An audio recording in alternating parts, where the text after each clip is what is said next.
Hey everybody, in today's episode, we focus on some do's and don'ts for recruiters and hiring managers during the talent acquisition process. And our focus will be on strategies to mitigate the risk of receiving an EEOC charge of discrimination.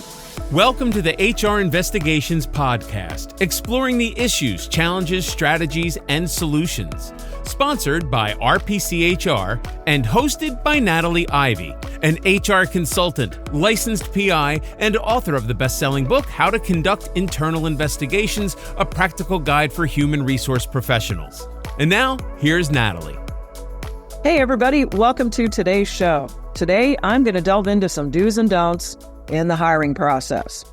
So this is a good one for recruiters and hiring managers because I'm going to discuss some strategies on how to mitigate the risk of receiving an EEOC charge, and specifically for a charge of discrimination because of the way that you are sourcing, recruiting, and hiring your candidates.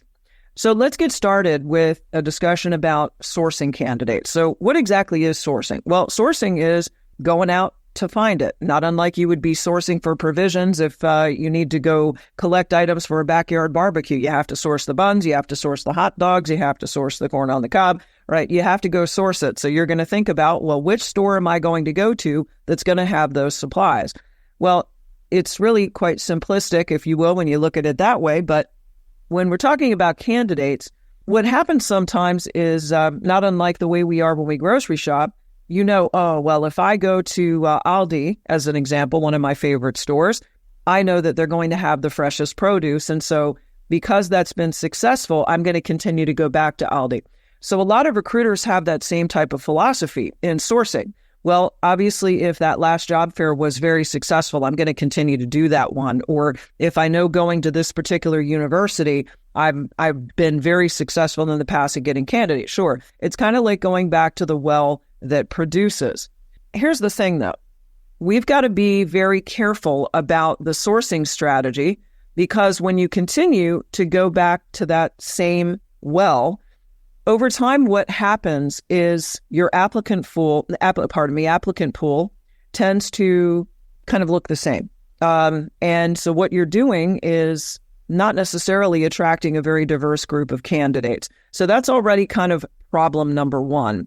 And so the candidates that you keep bringing in, you may begin to see that pattern is emerging. So that tells you that you're going to need to change things up a little bit and start looking at some different ways to recruit.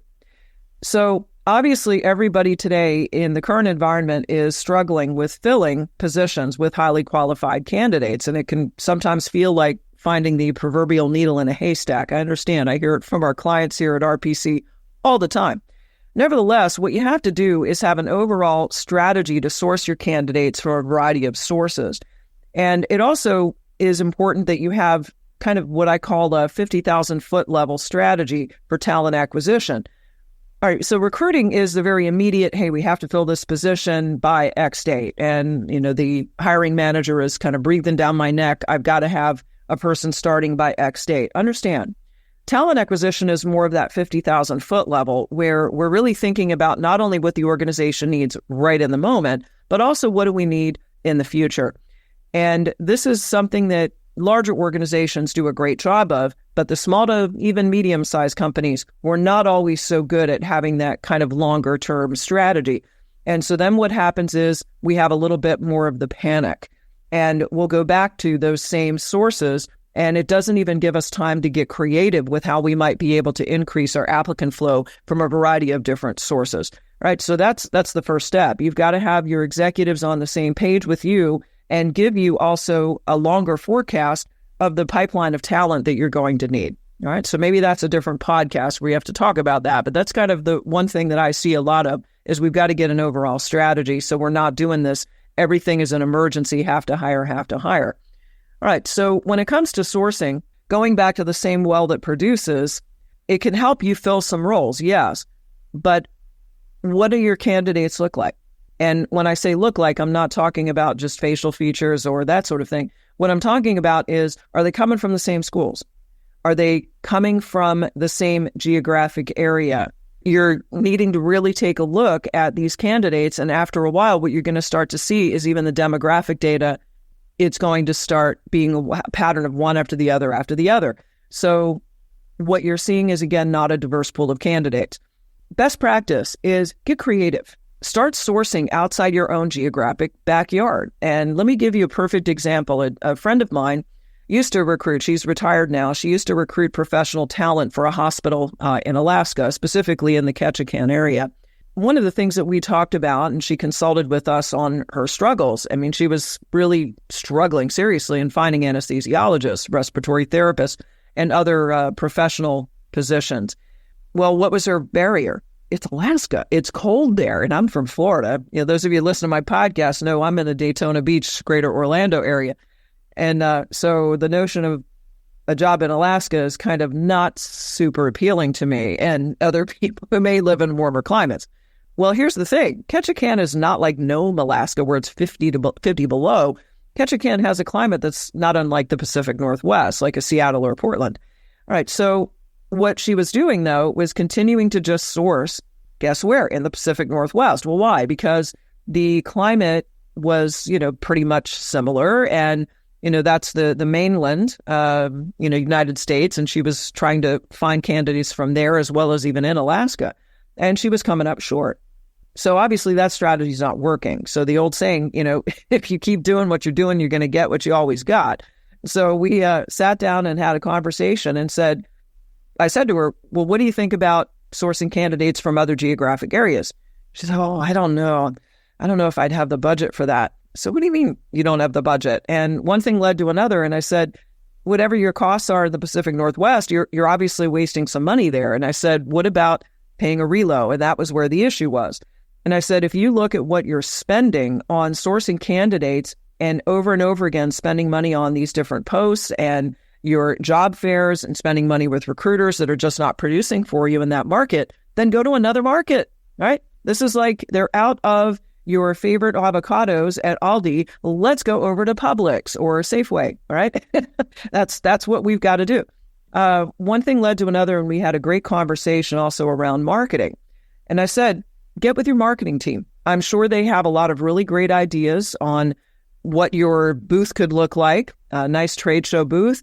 Jazz it up a little bit, really market the Alaska experience. And I said, there are some folks that may be from, Vermont or Minnesota, the northern part of Michigan, let's say, and folks that are really struggling to find positions that maybe pay very well in those markets, and they might be interested in a relo, but you have to kind of sell it. You've got to showcase what it's like for you to raise a family in this particular geographic area. What's the benefit? What are the features and benefits of working there? And then also certainly the benefits that her hospital had, which were fabulous, by the way. And so that's what she did. So she partnered with marketing, developed a really great sort of career branding campaign. She then traveled to different states, New England, Michigan, Minnesota, North Dakota, Wyoming, Montana. And what do you think happened? Over a period of 6 months and really targeting the other geographic areas, she not only greatly expanded her pool of applicants, but then she created this steady pipeline of really qualified talent. She was no longer struggling.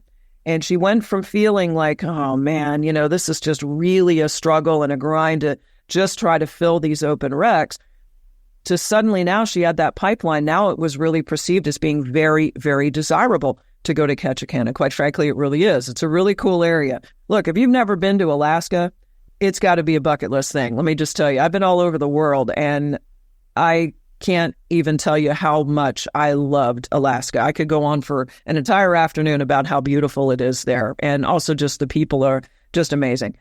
Moral of the story here is you've got to start sourcing a little bit differently. You've got to change it up. You've got to get creative. But also today, talent acquisition is a lot about marketing, right? And you've got to be out there doing things that are creative, even, blog posts, showcasing what's so awesome about your organization. Why is it awesome to work there? Shoot some video clips of existing employees talking about why is it awesome to work here. Get that out on social media. You've got to just go beyond, well, let me just go put another job posting, on Indeed. Well, yippee. Here's the other problem about that, by the way. I just read an article very recently about the amount of jobs that are posted out there on these job boards that are just not legit. Well, why do companies do it? It's actually called ghosting. And sometimes they even go through the motions of even interviewing candidates, and then a perfectly qualified candidate's gone through a couple of interviews, and then guess what? The company ghosts them. Well, why are they doing that? They're trying to make it look like they're a more successful business than they actually are. Now, to me, I think that's a whole lot of just smoke and mirror gymnastics that seems very foolish.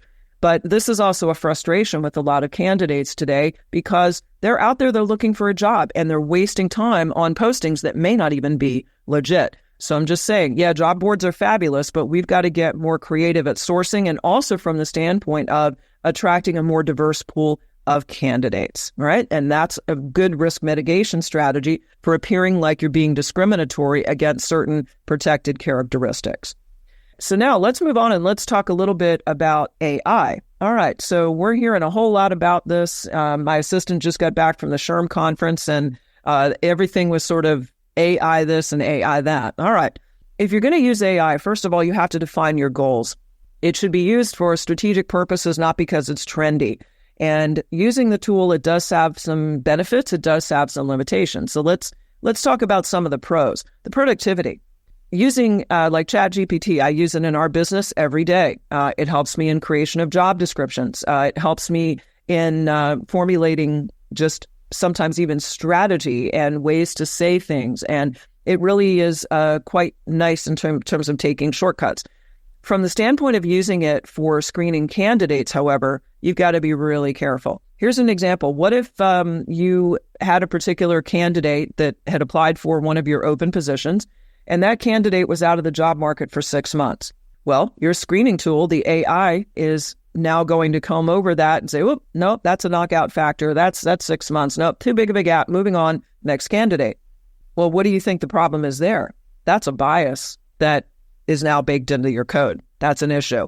You're now discriminating against someone who may very well have been battling cancer or some other serious illness, and they're now being completely disregarded as a candidate. Guess what? That's a violation of the ADA. That's no different than a candidate coming in for an interview and a hiring manager learning that they have something like an autoimmune disorder like lupus and then saying, "Ooh, passing on that candidate." That's the same thing. It is discriminatory. So these are the things that are the cons about using AI. And honestly, it's important that I think all of you listening to this podcast, you should go to eeoc.gov/AI. The EEOC has now implemented an artificial intelligence and algorithmic fairness initiative. It's really, really worth a read, especially since right now AI is sort of on everybody's mind. The other things you have to think about is things like data privacy and security. You've got to really think about how are these sort of assessments that you're using being preserved? How are you archiving those? If you had a candidate who then filed a charge of discrimination, which, by the way, they have 180 days to file from the date that they know that they were notified they didn't get the job, how are you archiving that data so that you're going to have it available for your attorney and your HR leadership when you have to put together what's called a statement of position? Essentially, it's your position on the matter that you did not discriminate against that candidate, right? So these are some of the things that are the limitations of using AI. Now, let's talk a little bit now about the screening of the candidates and how do we compare what I call apples to apples. Now, one of the problems that I see a lot, and I've been a consultant, those of you who know me, I've been a consultant for many, many years. I've run RPC Human Resources now for 22 years. So we work across all industry sectors with businesses. We help them improve the performance of their businesses. One of the things that we spend a lot of time on is this talent acquisition stuff. And how do we really get highly qualified candidates in the door? And how do we make sure that we're not being discriminatory? All right, one of the first things that I'm going to recommend to you is not having just general interview questions that we're just asking every single candidate. That's not helping you. Why? Well, if you're just asking general interview questions of every candidate, and I'm not talking about just one position. So let's say you're hiring a customer service manager. Well, sure, you need to have some standardized questions that are tailored toward customer service and also management in general. Sure, and you should be really asking those same questions of every candidate for that customer service position. But what you shouldn't have is just a one-size-fits-all interview guide for every single position in your organization. That is not helping you. what you're doing is, first of all, wasting some time. It's not productive. You're not really getting at accurate information that you really need to source your candidate for this particular position. So I strongly encourage you to develop a behavioral and competency-based interview guide. And if you need some advice and help with that, just reach out to us, and that's the type of work that we can do for you. What it does is it creates very specific interview questions that are targeted toward that particular job, and then also a specific rating scale. Well, how does that help you? Well, let's say in this particular position, let's say customer service manager, 25%, they need to be able to demonstrate teamwork. Let's say 20%, they need to be able to create innovative solutions. Maybe 20%, they need to have the ability to support change. And 10%, they need to really have analytical skills. Quite frankly, I think that probably needs to be more than that. But let's say overall, they really have to be able to act decisively and have great leadership skills in really providing clear direction to team members and also managing employee performance. You see, each of those areas are competencies. And so what you should have are specific questions that are going to really get at their ability to do those things. And, this is based on behavioral-based interviewing. And many, many years ago, I became certified in behavioral-based interviewing.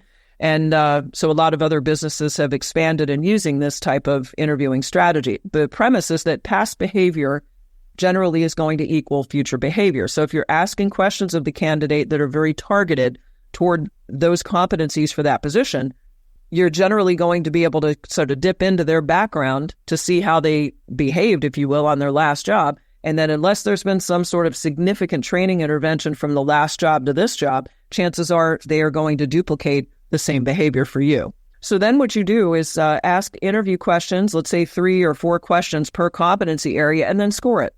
Each of them can be weighted. You can certainly weight, let's say, customer service orientation heavier, teamwork heavier, and then, maybe other things such as maybe the innovative solutions. It's important, but it's not weighted as high as the customer service orientation or supervisory skills. And then what you can do is get a roll-up score for the interview. So let's say applicant Brianna Maxwell, overall her score was 4.25, but let's say you had another candidate, Donovan Carter, and Donovan only scored a 3.75. And then another one was, let's say, Martina Williams, 2.50, and Samantha Jones was a 1.75. Well, it doesn't take a genius to figure out who scored the best. All right, so now you have some quantitative stuff to back up your selection. This is super helpful. Whenever you have a claim of discrimination, let's say you have Donovan Carter who said, hey, I really think that I was the best match for that job. And Donovan is filing an EEOC charge claiming that he was discriminated against based on his age. Here's the thing. He has every right to file that charge, but it's up to the organization to produce the evidence that supports the hiring decision that we made. So if you have not only the candidate's resume or CV, and you have also the interview score, that's going to be your backup. Because now you can clearly say, look, this candidate scored, 0.5 higher than Donovan Carter and all of the other candidates. Then when you talk specifically about even better match for the position, it could be that Brianna Maxwell came in with some very specific industry experience that Donovan Carter did not have, right? So as long as you are able to document specifically, clearly objective reasons why it is that you went with that one candidate over the other, that is going to help you in mitigating your risks, all right? But I really am a fan of having a standardized interview process and a rating scale, and that your hiring managers and recruiters are using this consistently. The other part of this is also the documentation part, all right? So this is the other thing that I also spend a lot of time working with our clients and other members of my team here at RPC. What I see are managers that are just rushing this process. They're asking the questions, but they're just really not taking the time to write anything down. Well, here's the problem. If you didn't write it down, it's like it really never happened. And if you are not in the room with another member of management with that candidate, it's going to be your word against theirs if they file an EEOC charge and claim you were discriminatory. So here's the thing. When you're documenting interview notes, certainly you want to avoid what I call the discriminatory areas. Like, you don't jot down any comments regarding marital status, their spouses, kids, childcare arrangements. Stay away from that. What you can do is make some notes like candidate X is unable to travel on weekends and can only work from 2 p.m.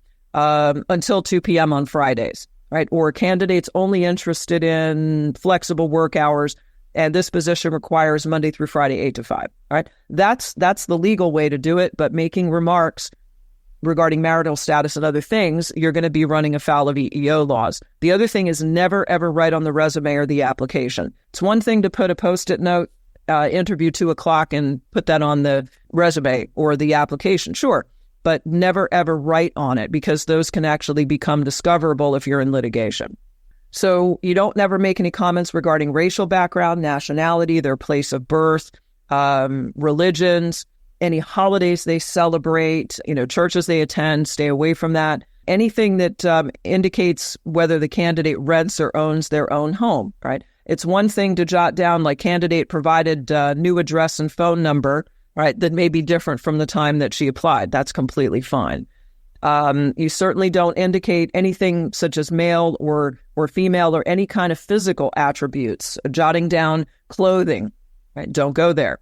Arrests or convictions. No, you don't want to jot anything down about arrests, right, that was shared by the candidate. Nope, let your background screening process manage that.